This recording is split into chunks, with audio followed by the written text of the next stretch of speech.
Amen. I hope you enjoyed being able to worship together there. We're going to go over to Ruth's Garden now for an all-age talk.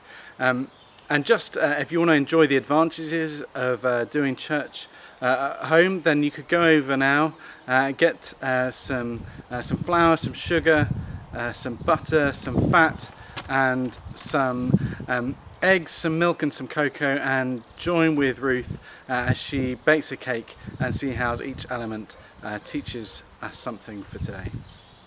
Over to you, Ruth. Good morning, everyone. Happy Easter to you. I was thinking about, believe it or not, making a cake in my back garden. Why not? It's Easter. So I was thinking about what the ingredients might mean. So with your indulgence, I'm going to make or mix a cake, and we'll see how we do if I can talk to you at the same time. I'm not a great chef. I've never cooked a cake to any particularly good success, so this will be no different. But it might make you smile on this glorious day when there's enough sad things around to think about. So first of all, I'm thinking about adding this flour. What made me think of that? Made me think of making a flour because I was making a cake, I should say, because I was listening to Vincent Nichols on the television talking about this is a time of sifting. So I've sifted all that flour, and it's a very interesting time when we can say to ourselves, what are the important small things that matter? Maybe we can sift out some of the bigger things, the things that we argue about or get frustrated about, or that we've been hurt about. Maybe it's time to sift those out of our thinking and our lives and to enjoy the finer things. We're enjoying a lot of fine things, aren't we, at the moment? Maybe it's time to have a cup of tea and eat a chocolate bunny. That's a very small, fine thing, but it's incredibly important at Easter to enjoy a chocolate bunny. I'm sure you can get them online.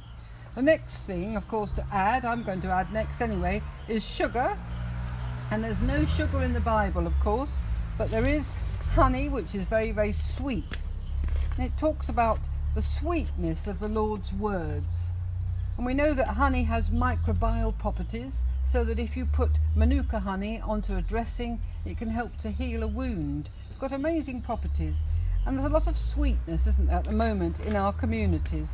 And we need to savour that sweetness, to appreciate all the good things that are happening, and to be part of that ourselves, to make sure that we are going to continue to be sweet when all this difficulty is over. Next, I've got some fat. Now, fat is the stuff, this has been softening overnight. Fat is the stuff that we worry about, don't we? But in the Bible, it's not the sort of stuff that you have to go on diets for. That's not what it's all about. Fat in the Bible speaks of the richest and the best part of things.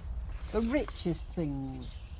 Do you remember it speaks about abundant blessings, because Joseph in the Old Testament, he interpreted that dream, didn't he?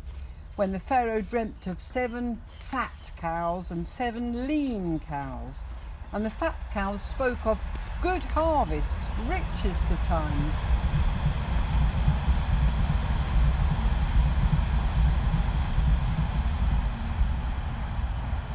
In the Old Testament, Joseph tells us a story in his life how he interpreted the dream of the Pharaoh. 7 fat cows and 7 lean cows. 7 good harvests, 7 bad harvests. So fat speaks of abundance, of blessings. May we too be people who overflow, so that we have appreciated the Lord's love in our lives so much that we can overflow in love to our neighbours and our friends and our families. Even in lean times, may we overflow in a rich way.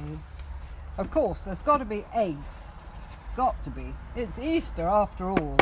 If I can crack these on a plastic bowl.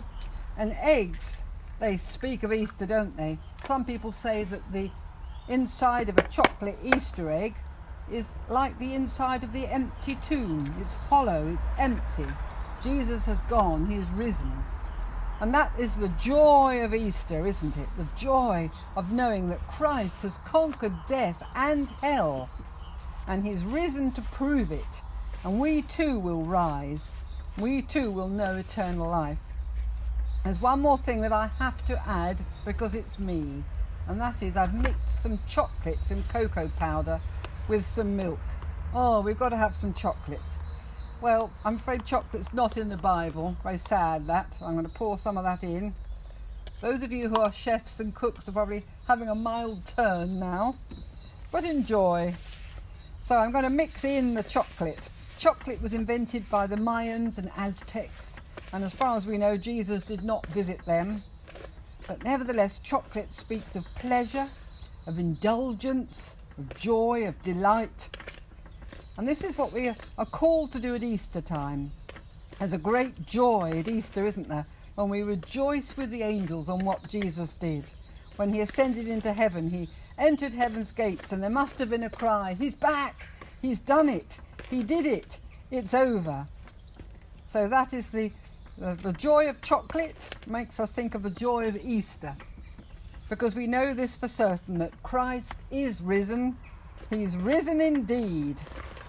Well, I'm going to mix that a bit more later and cook it and let you know how it turned out. Looks pretty fantastic. When I was a child, we used to argue as to who was going to lick the spoon. It's going to be me today.